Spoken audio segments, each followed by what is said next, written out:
There we go. We are up. We're officially live and broadcasting. Yay! Yay! From our corners of the world. So I'm all the way in Brighton, Michigan. And I'm in Cortland, Illinois. And I'm in Norway. Nice. I just love how small the world is connected. We were just talking about this, Steve, before coming on, just how small that world actually is.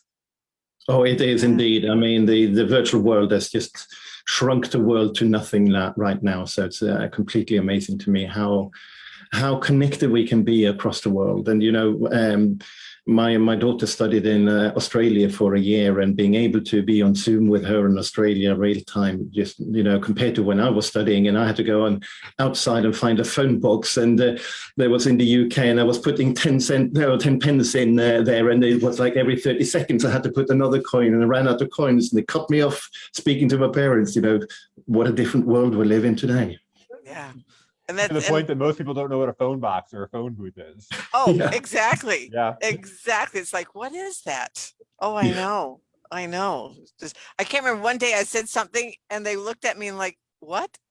I can't, and now I'll have to think about the word, what word I used, and they had no idea what I was talking about. Have you ever thought about, like, how does Superman change his clothes now? Yeah. There's no phone booth. What does he do? You jump in an Uber, like 2021 version of Superman jumps in an Uber and changes real quick and then is out. Yeah. That is so true. That's true. Anyways, so yeah. Welcome. Solving the complex problems in the world today. So I guess we should introduce ourselves. I'm Barbara Ellison. This is the Everyday Riches Show. And, you know, because part of like my mission is to make happiness the norm rather than the exception. And so part of that is have fun with the people around you. And look at this. I mean, this is, you know, it's structured and yet it's not structured, that we can just do and be who we are within the confines of our businesses and in our relationships. So you'll have to talk about how that you made the connection between Steve and Jenny. But it's all true. And this is, you know, with the Everyday Riches Show. And this is one of the riches of the day. Enjoy your relationships. Mm-hmm. You know, and I'm Barbara Ellison. I'm your personality pro. You know, because personality drives reality. It affects absolutely every area of our life. So I am so grateful to be part of this show. Absolutely. I'm grateful to know you, Barbara. Just, you know, you talked about my connection with Jenny, but that's only because I was on this show with you originally before becoming a co-host. Officially, you know, I was guesting as a co-host at the time, but before becoming official, I was on the first episode we did, and Jenny reached out to me and she said, I saw the episode, and she connected with me and we had a conversation, and then she was on my podcast and we had a stellar conversation. But again, small world, you know, Dan McPherson, who lives in Ann Arbor. Yeah. And so again, small world connection there. But Steve went to U of M, and their son went to U of M, which is in Ann Arbor. So he's all the way in Norway, but went to college here in 20 minutes. My son went to college there. I went to college in the UK. Okay. Oh, I'm sorry. I was thinking you said you went there too. I'm sorry. No, my son did, yes. Okay. Yeah. Sorry about that. But that's all right. So yeah, I'm Steve Eriksen from Eventbrite, and making virtual event management easy. And this is a virtual event like many others. And I'm just so grateful for how it's connecting the world and making it so small. And, you know, my wife, Jenny, who you mentioned before, she often talks about the 6 degrees of separation, and how the 6 degrees of separation now is basically 3 degrees because of the virtual world, how that world is just shrinking so rapidly. So that's what Eventbrite is to do, to make it easy for people to hold virtual events and getting connected to other people. Right. You know, I am so intrigued. I can't wait to learn more about this. Oh, it's fun. It is fun. It is fun. We'll talk about it. I'll let you guys talk. Yeah. So yeah, it's fun. And you know, one of my things was it's been on my list that I want to be an international speaker. And because of Zoom, I've been on podcasts in Australia, in England. Yep. It's been like, I'm an international speaker. So, yeah. That's awesome when you think about it. It's amazing. Yeah, really absolutely. And I have a story there. I used to work with a life coach certification company, and after the COVID hit, they had to pivot everything they were doing to virtual. And they used to have an in-person certification event. You had to be there in Los Angeles to complete your certification. And there was a guy in India who never got the permission to enter the US, so he couldn't complete the certification. So when COVID hit, the company went virtual. They did the certification using Zoom instead, and the guy was just crying his eyes out that after 3 years of trying to get to the US, he could finally say that he was certified and go out and officially. I mean, he was doing his coaching, but he could actually say, I'm now certified officially. And it was just like in tears. So that's amazing. It's those stories that just touch my heart, which is why we do what we're doing, why we talk about what we do, getting the word out, getting the message out, because now somebody else can say, oh, wow, yeah, because, I could do that too. I don't have to let distance stop me. Yeah. Absolutely. And I also have to say, as somebody who lives in Norway, I mean, I had free access to the US before COVID. And in fact, I used to go over there like 6, 7, 8, 9 times a year over to the US and to all different places. But still, there were a lot of things I had to say no to participate in, because to go to the US for me is an 11-hour plane ride, 2 plane rides actually, and it would take 11 hours. Plus the cost would be at minimum, when I got discounted tickets, there would be $800 return trip. I would often pay $1,000, $1,200 just for the ticket. And then you got the hotel cost in addition. And then you have jet lag. So you easily lose half a day to a day just because of jet lag, plus the traveling time. Yeah. So it would be like 3-4 days in addition to actually going and being at the event, plus the cost of doing it. So there was no way I could say, okay, this is a $47 event and I'm going to go there and enjoy the 3 days kind of thing, unless I knew I was going to get tremendous value out of it, like several $1,000s value out of it. I couldn't just turn up to it. And now, I'm in a 3-day event virtually every other week at the moment, right. And also as a result of that, actually, I have bought into like events I would never have gone to in person. And then I have ended up buying $10,000, $15,000 programs at those events virtually, because I was able to see the value that they were actually providing. In fact, Steve and I met in a 3-day virtual event. We met. I was going to ask what your connection was, or how do you guys met? Yeah, we met in an event, and they were talking about our skill set. I'm a personality trainer and I can help you with your messaging, and Steve was a tech guy, and I said, oh, I need a tech guy. So we connected, and it was like, and it has been an amazing to get, this is my year to get all my basics done, to get the tech stuff done. And that's usually the stuff, Steve, this is usually the stuff that stops people, is they don't know how to do the tech stuff. Absolutely. So, it stops so many people doing anything. And it really is amazing how reliant we are on tech to actually do business, whether our business is virtual or not. And the challenge is for many people is that they do not come from a tech background and they don't understand how to put the pieces together. Especially my age group. I'll tell my age group. Yeah, we just what?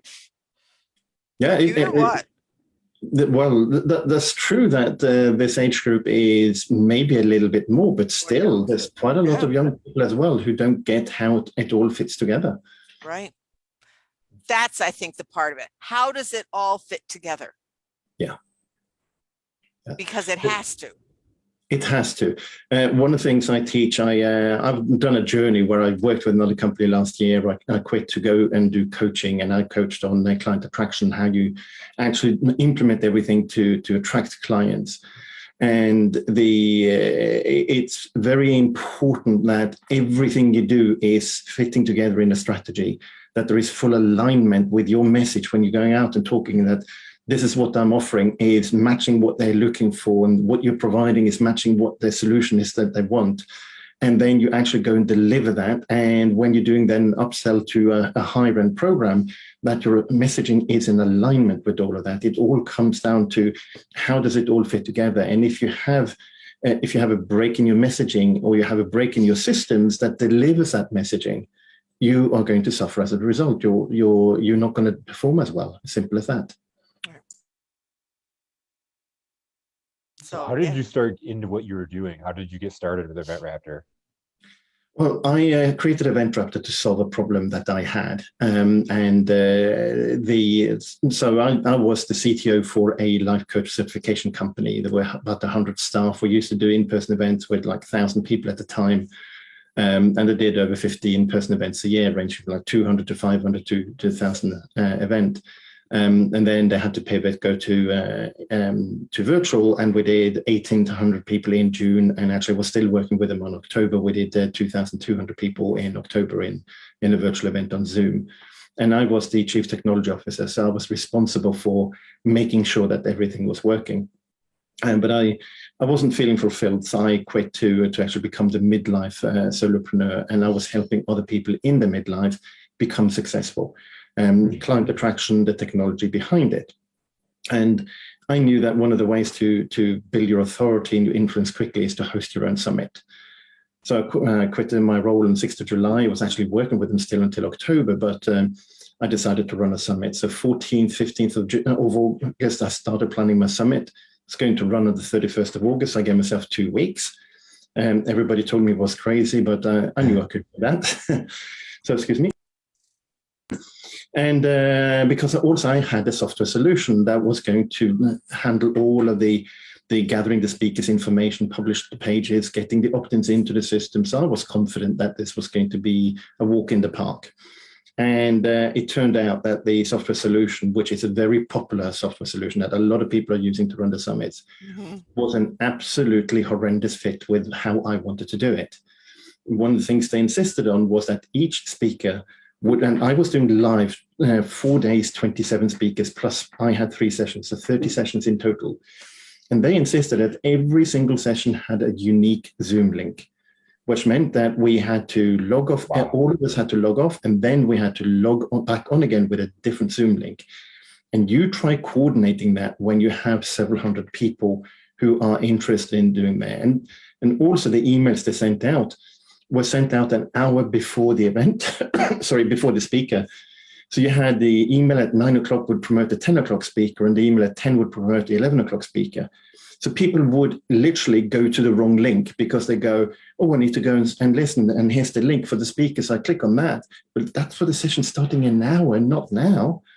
So, and I spoke to people who had these issues, and I went like, there's no way I can do this. So being the kind of guy I am, I created my own solution for this. And it worked quite well for my needs. Then I was helping somebody with a giveaway. So a giveaway is where you have a group of contributors coming together, and they all give gifts to the audience, and they will promote, and the audience will then opt in to get these gifts. And it's a very, very good way when you're the host of the giveaway. It's a fantastic way of building your list. And also participating in these giveaways can be really, really good to build your list. And they have done these before. They used to spend 150 to 200 hours organizing it. And I came in and helped them, and they spent less than 10. And I spent less than 5. And then I did my summit again in January, and I had 37 speakers live. And we were doing it for 5 days. So 40 sessions over 5 days. And afterwards, the speakers were saying, this is the most organized summit they've ever attended and spoken at. That's awesome. Yeah.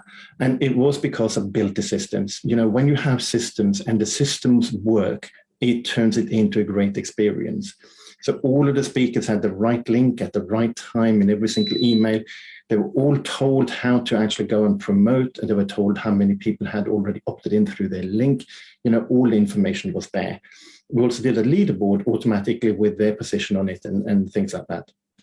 And then that's when I realized that instead of me being the midlife solopreneur with a software solution that could help people, it was time to saying, I am Event Raptor, the software solution, and park the midlife solopreneur.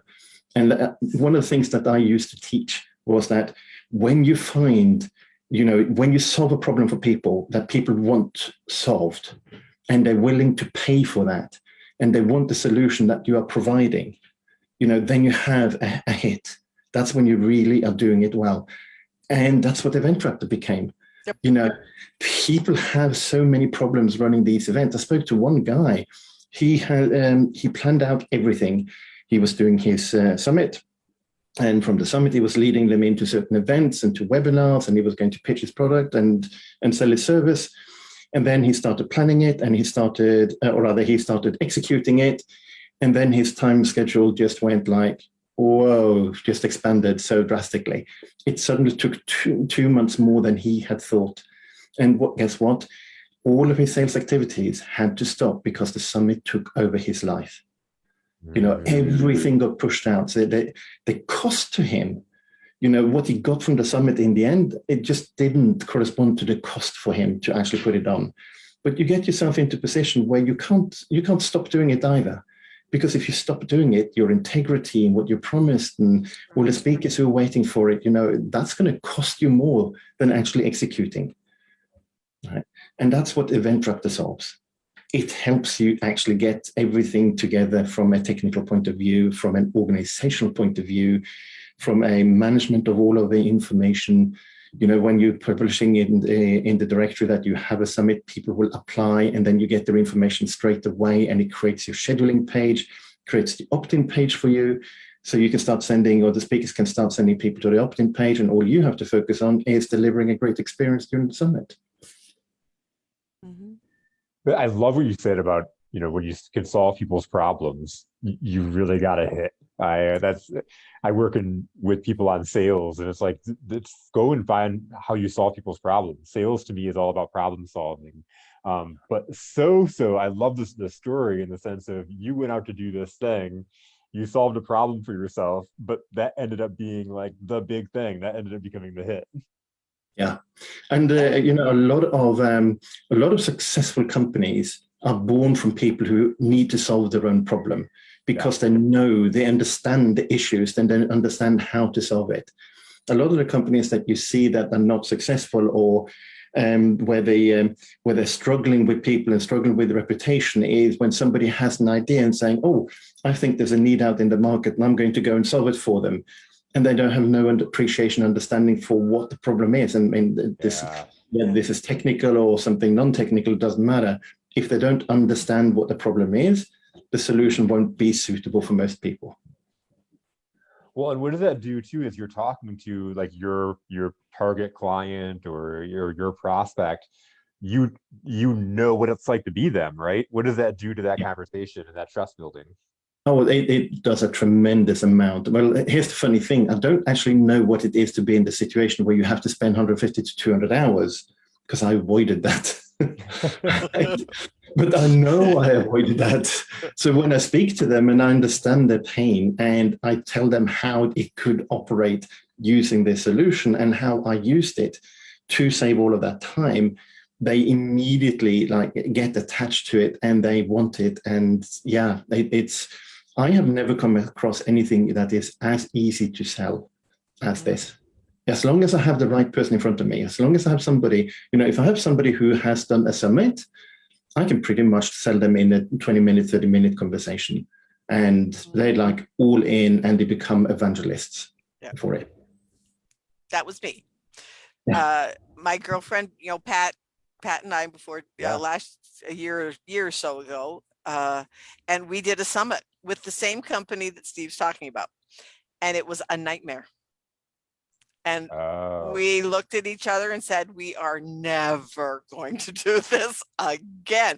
Because we had heard stuff, things about, how good it is for your business and to build your list and to, be known as the expert in your field is to do a summit. So we said, okay, great, let's do a summit. Dismal. It was more trouble than it was worth. More trouble. And more so for Pat than for me. I mean, she did a lot of the back work, and it was horrendous. So when Steve came along and said, gee, you know what? I went, okay, then my ears perked up because you still know the same thing, that it's really good for your business to have a summit. And I went, okay, you know what, let's look at this. And so now I'm so grateful that I did. I have a gift giveaway up on his platform. So yeah. So I'm just now putting in the pieces, but the structure is there. And now just putting in the speakers and putting in putting the other things, because as he's rolling out all of these new things that are coming into the system itself. And it's like, oh, wow, this is cool. And it was easy. Click, copy, paste, click, my kind of thing. Exactly. So I always tell people actually that I have a group coaching client who I'm not going to name here, but I've got a group coaching client who is over 70 years old, and she's my target client. I want her to be able to run a summit without having to ask me about it. You know, when she can run a summit without me having to step in and do things for her, that's when the platform is what I want it to be. That's a great vision. Yeah. But we're not there yet because we're brand new. You know, we released the first version of the software literally on, I think it was 16th of June. So just 2 weeks ago. We are continuously working to improve it. We have identified places where we are going, okay, this process doesn't work, we have to do it differently. We're in what we call our beta period right now. That's lasting from until 1st of September, where we're saying we're just working on getting the basics right. And then from 1st of September onwards, we're going to focus on adding features into the system. So there's still quite a few limits in place that it doesn't do everything. Then by September, it should do all of the basics. And by January, we are going for a big launch and saying, okay, we are ready for the prime time. So you say how big's your team, and what does everybody work on? Yeah, so first of all, I have my son who's nearly 26 years old. He actually worked with Boston Consulting Group in the US for a couple of years. So he has a lot of project management experience, and he's my chief operating officer, and he handles a lot of the bringing all of the systems together. We have 2 to 3 developers. It's a little bit floating because we're using an external company to do our development. So we have one full-time person who's the team lead there, and they're pulling in resources as needed, who's doing the actual development. We have Shubham, who is a QA specialist, quality assurance, which means that he's doing a lot of the testing, making sure the feature is actually working as intended, and then he will go and tell the development team if things are not working.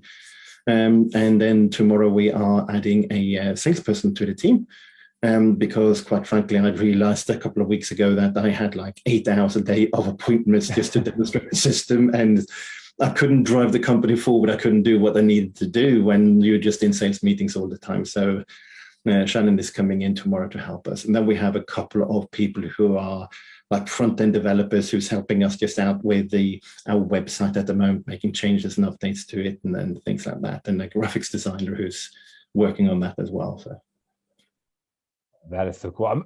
I'm imagining that a lot of our audience would be your target. Oh, go ahead. Well, I forgot the most important person. Yeah. Dang. And my wife, who's the brand ambassador. So Jenny is an absolutely amazing at networking, and she is going out and networking the heck out of all of the opportunities that she has in bringing people into Eventraptor as speakers, as event hosts and everything, and doing a tremendous job there. That is awesome.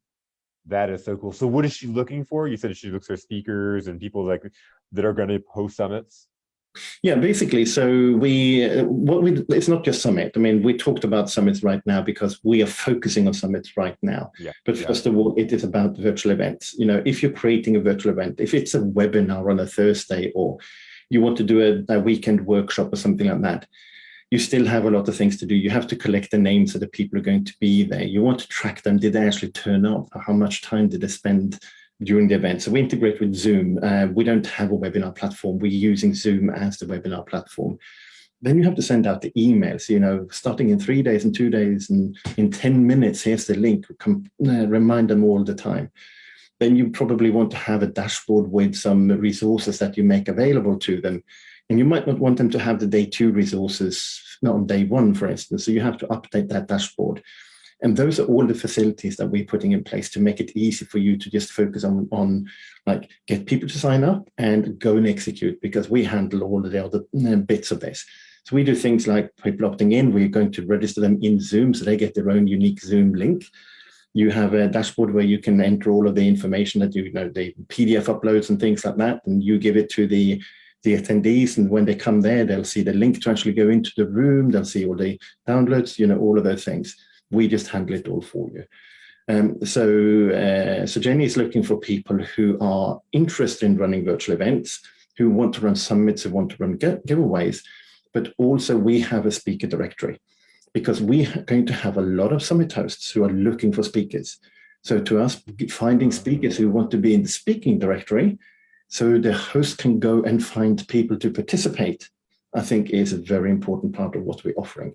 And that is free, by the way. So we don't charge anything to be in the speaker directory. Anybody can go and list themselves. I'm in it. I was going to say, like, where do we sign up? I'm in it. You got to join us. You got to join us. Absolutely. Yeah. Yeah. That's incredible. It sounds like you've really thought of it. Well, I mean, again, you're working in that space so you can understand the problems, but it sounds like you've thought of everything. Yeah, we're trying to really create an ecosystem where all of the parts will support each other.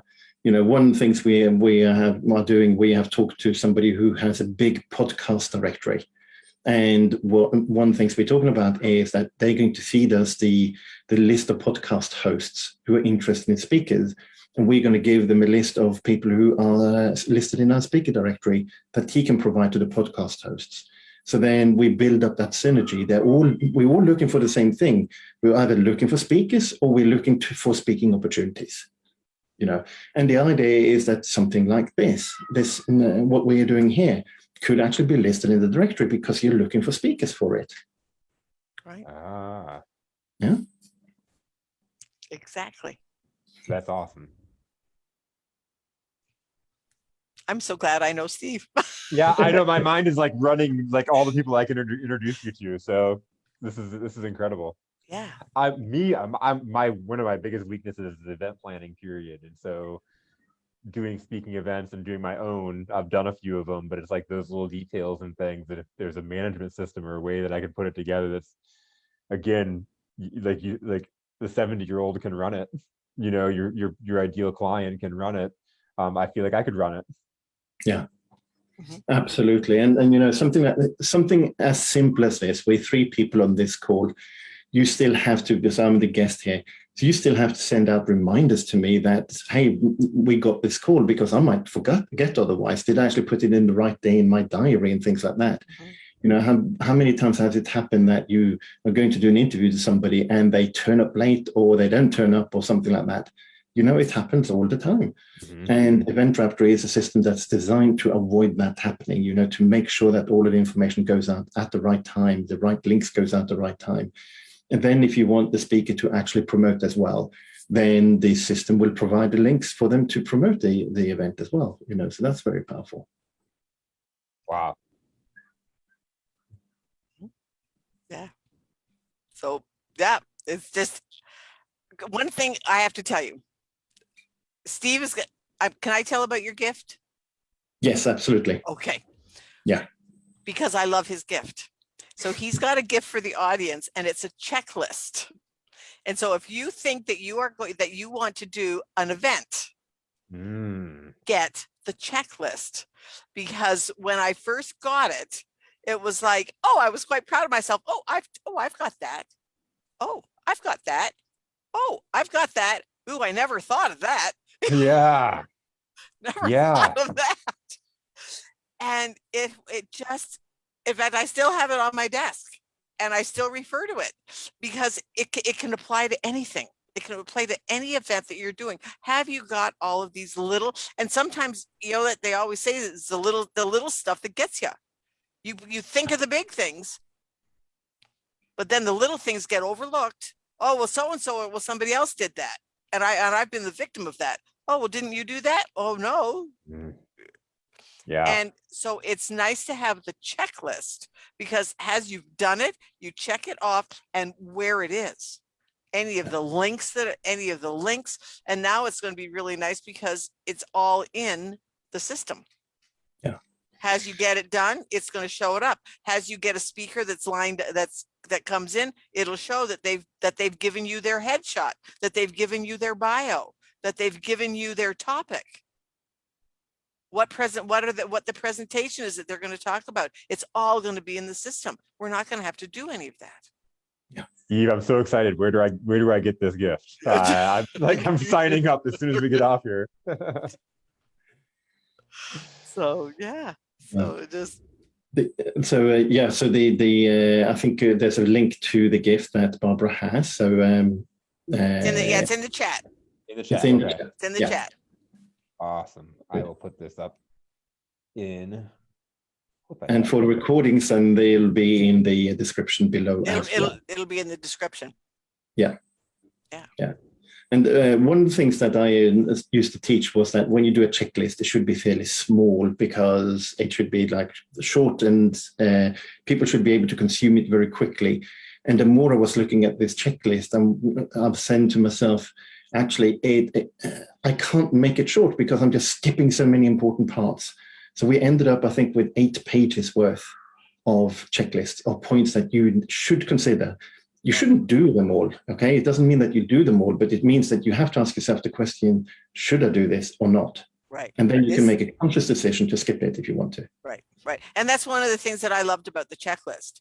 It for just that reason, because it was like, oh yeah, no, I don't need to do that. Because I originally used it for my gift giveaway.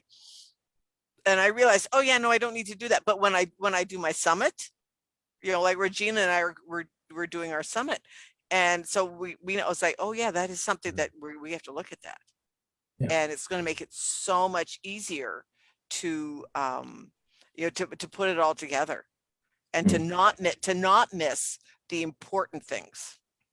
So Regina had asked the question actually on our Facebook page. I was just clicking and putting the link in the Facebook stream. So anybody that wants to go get that free gift, go ahead. It's already in the comments. You can go ahead and click on it. But Regina asked, can this be used for hosting a webinar as opposed to a summit? So I think we answered that. Yes, I think we answered that already, but yes, you can definitely use it to host a webinar. It will do all of the sending out the email reminders and making sure that people know which link to use. And afterwards, one of the great things about what we're implementing, so this is one of the things that will come later on in the year. But, if you're doing a webinar and you're doing a sales pitch, you want to know who's actually there, and you want to know who is there during your pitch, not just who was actually there listening to what you were teaching beforehand, but who heard your offer. And then in your CRM system, in your mailing list system, you probably want to tag them so you know that they heard your offer. You can send them out an email that says, thank you for staying and listening to the offer. Are you interested? I notice you haven't bought yet. Would you like to have a chat? Here's my link to have a strategy session. But people who didn't hear the offer, you'll probably want to send to them, sorry you missed the offer, but here's the replay. Isn't that going to be so cool? Yeah. And there's a lot of power in being able to personalize down to that level. To give you an example, when you have this information, so I worked with a company who had 1,800 people in Zoom during an event in June. When they made the offer, we had 110 people going into the coaching zone, but coaches were available to answer questions, but we only had 11 coaches. So that meant 99 people had to sit and wait. So we basically automated the ability to say who came into the room, at what time did they come into the room, the order they came into the room at. So the host of the room would be able to say, okay, Barbara, we just had Shannon being free, so I'm going to be putting you in with Shannon. But she knew you were next in line based on the order you came into the room. It wasn't random. They didn't take the last person. They always took the next person in line. But when the principal was starting to teach, a lot of the people left the room. They didn't have their questions answered. And they didn't come back later. So what the company did was, this was a Friday, Saturday, Sunday event. What the company did was on the Monday, the sales team, the sales coaches, they called that list first. And they closed hundreds of thousands of dollars in sales. right? Because they called a list who were very, very interested in the offer, interested enough to leave the main room and go and sit and wait in that room for half an hour to an hour before they gave up. They were highly invested people. And so when you have that data, if you have 1,800 people in the room, but you know that these 80 people or 70 people never spoke to somebody, but wanted to speak to somebody, and you can call them first before you call the 1,730 other people, you can make more sales. It's as simple as that. It separates the warm leads. Like you have the low-hanging fruit is right there for you. Yeah. If they had done any other way, some of those hot leads, they might have called them 3 weeks later and they go, oh, which event was that? Right. Now they went like, oh, I'm so grateful you called me because I was so interested, but I never got to speak to somebody. And what's interesting is that some of those people had simple questions. There were questions like, this is just based on my experience rather than actually because there were breakup rooms. I don't know the exact questions, but some of the questions these people have are like, okay, so this package involves me going to this event at this time and that event at that time.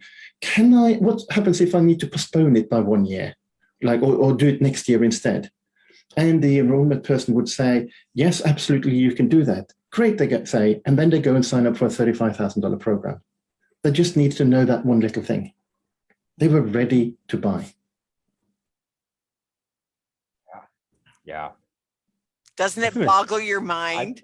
I'm like blown away. I'm speechless. I don't even know what to say. I'm like, this is like the dream for people. And I think I would have to imagine the bulk of people that are listening to us, and I know a lot of my connections and people I speak to are the coaches, the speakers, the consultants, and the people that would be planning all these events that you speak of. And so this is just like, again, my mind is flooded with all the people that I want to connect you with and get this in their life. Right. And it's made it so easy for me because my gift giveaway is targeting for speakers. So like coaches that have speakers in their audience who want to increase their impact and increase their influence and to get their messaging and just all of these things that we all need, and we all have expertise. So let's put it all together to help especially the people that are just coming up as starting speakers, because they don't know what to do. I mean, I have to admit, my speaking career started with doing little 50-second little 50-second videos on Instagram. That's how I started, just to be able to just build up a little bit of like, oh, okay, fine, I can do this. And now I do 3 shows, and now I've got a giveaway.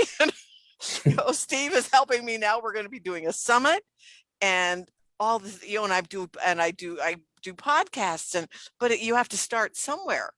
And Steve just makes it so with the giveaways in whatever your subject is, you can help the people that are in that niche get better. Mine happens to be speakers. Yours could be your gift giveaway could be in sales, and Steve, of course, is in techie stuff and virtual events. More virtual events now than techie stuff. Yeah, more virtual events. But I'm used to saying you're my techie guy. But one of the things I have always said from the very beginning of being a coach is that you, as a coach, you need to do virtual events. You need to do summits. You need to speak at summits. You need to run your own summits. You need to participate in giveaways. You need to host your own giveaways. You need to do webinars. You need to do weekend workshops. You need to do 3-day events, because if you're not doing it, you cannot be successful. Okay, you can get a little bit along the way. You can maybe make a 5-figure income, but you're never going to reach the mid to high 5 figures unless you do some kind of promotion. Even for Eventraptor, which is an easy system to sell, if we don't go out and promote it for a week, the sales stop. Right? I've got to go out and talk about it. I've got to go out and shout it from the rooftops about it. Or we got to go out and saying, hey, affiliates, go and do a push. Here's a campaign. Let's do this.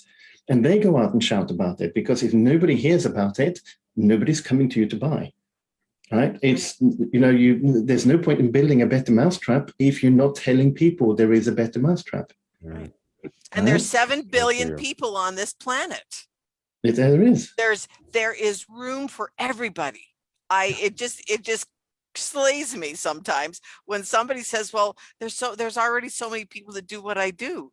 Yeah, but they're not doing it the way you're doing it. They're not doing it with your voice. That's right.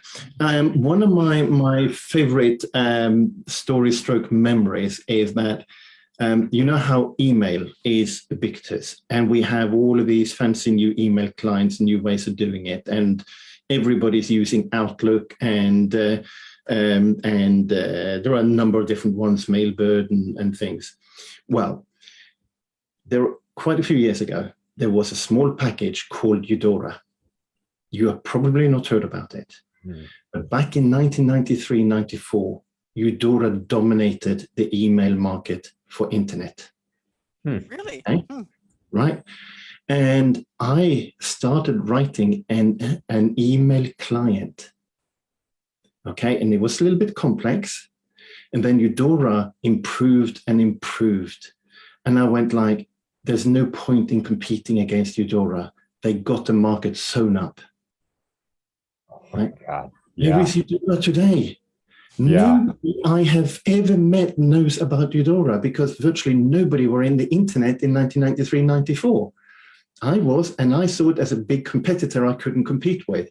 If I had stuck there, oh my God, I might be the best email client in the world right now, and be like one of these people who go, oh, I like that yacht. It's only $100 million. Let me buy it. Well, then look how much has changed since then, because then what replaced Eudora? Like Hotmail, AOL. And if I see somebody with a Hotmail or an AOL address these days, I'm like, oh, you're back in 1995? Like, you've had that email for like 30 years, huh? Yeah. So my biggest lesson from that is that don't ever look at your competitors and be intimidated. Don't ever look at your competitors and saying they're doing what I want to do, so I'm not going to do it. Because there literally are 7 billion people on the market in the world, and there is no way that they have 7 billion customers.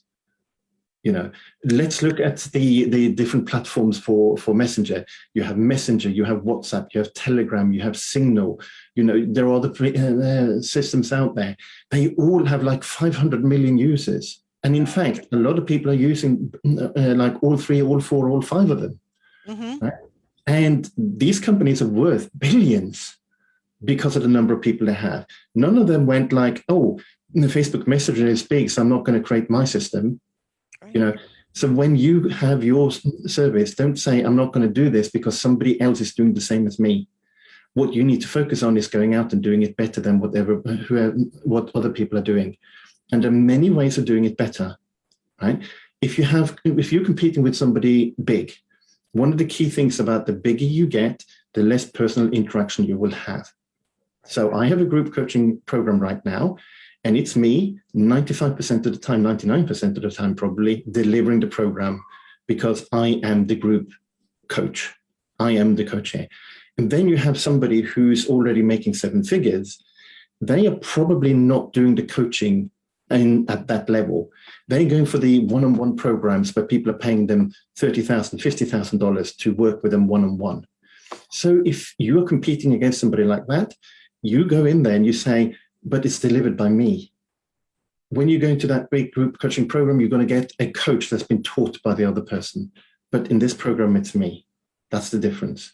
And you're going to get clients just because of that, because you're able to compete on a different level. This reminded me, I had this conversation with a guy, this was a couple of years ago now, and he was sitting in my office, and he was telling, we were having a great conversation, and what he was telling me, I was helping him realize and overcome some of his fears he had regarding to sales. And I knew I could help him. And so when I threw it out there and told him, hey, I think I can help you, and blah, blah, blah, he was like, oh, no offense. My company pays for these coaches. They spend millions of dollars on these high-end, world famous coaches. And so I spend time coaching with them every week. And it's like, great, have them work on this with you. Like, you don't have to hire me, but make sure they're working on the right stuff. It doesn't matter how much you're spending on coaching. It doesn't matter if your coach is a big name, and I like what you said, a lot of the time if you're in a group or you're with a big name coach, they're not giving you that personal attention. Yeah. Right. Yeah. So Steve, I know you have a hard stop. So what's the best way for people to get in touch with you? Well, the best way is to actually download that checklist that is in the chat. Yeah, that is the best way. And from there, you will be getting emails. You'll get the opportunity to sign up to the speaker directory. You'll learn more about EventRaptor.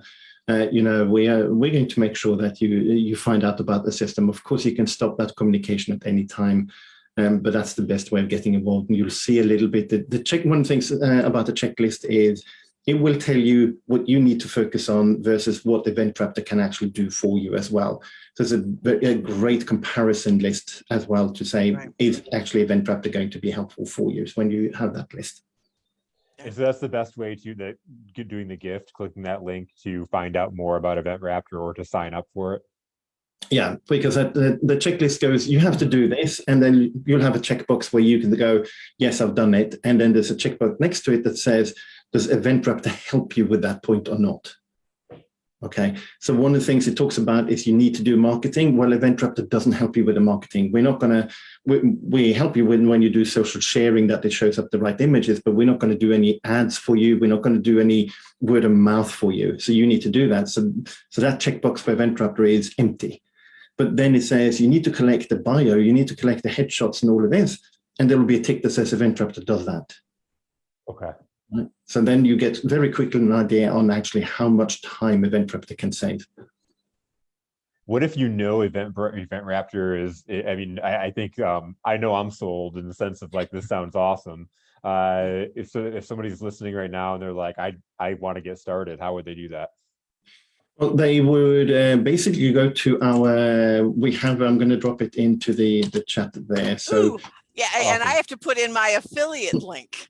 Well, that's what I just did for you. So we have you just did that for me, yeah, aren't you? Nice. Yeah. So we have a pricing page that talks a little bit about the pricing, and we do have a lifetime deal that at the moment you get the lifetime deal of when you have paid for the for the first subscription. And then you'll just be told, here's the lifetime deal. And the lifetime deal starts at $747.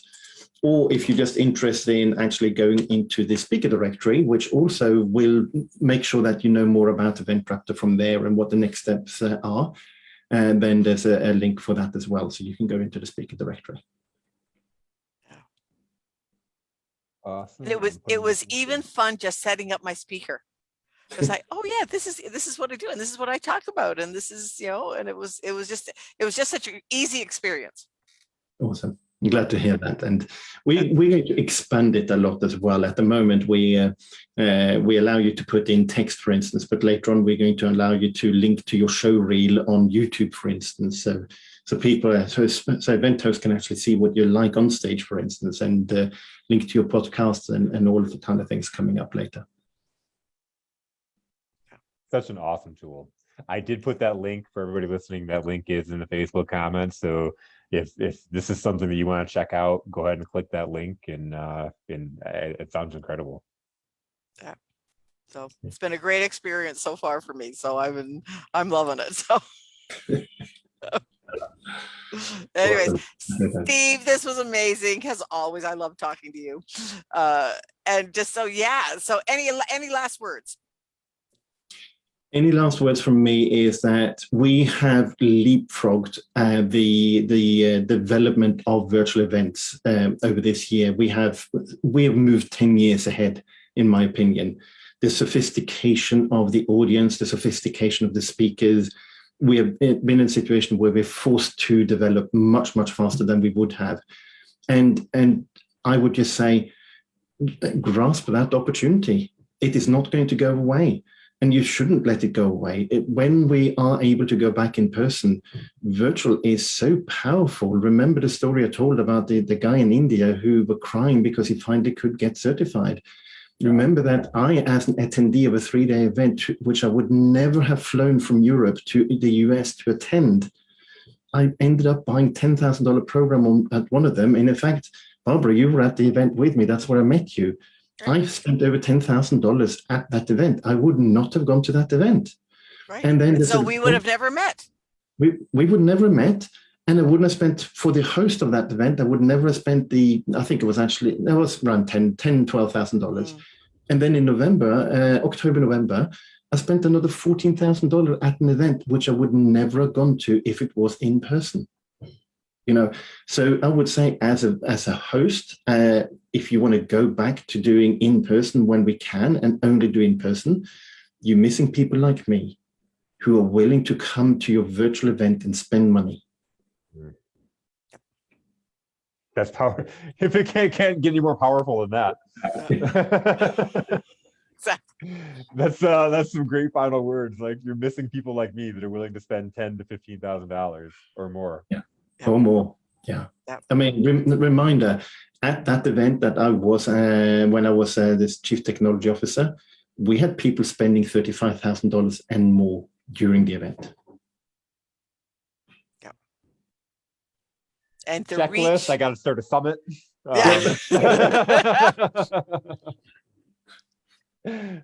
Yeah.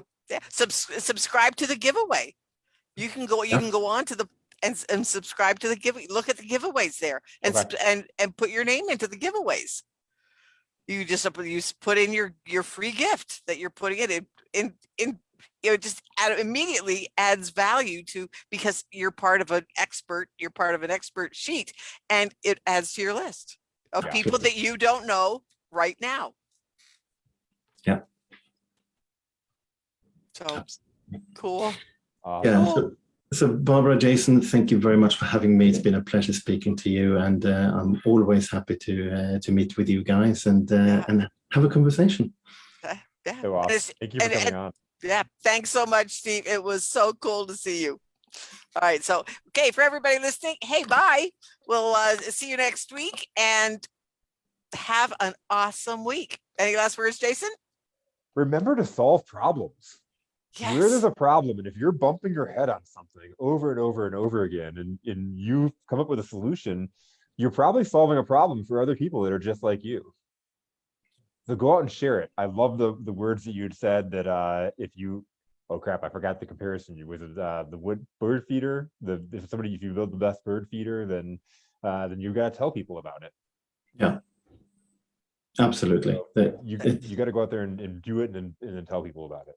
Yeah, you do have to tell people about it, absolutely, and then you will get customers as long as you can solve their problems. Yep. So cool beans. Thanks, everybody. Everybody have an awesome day. Bye, people in Facebook. Bye. Bye. Take care. Bye-bye.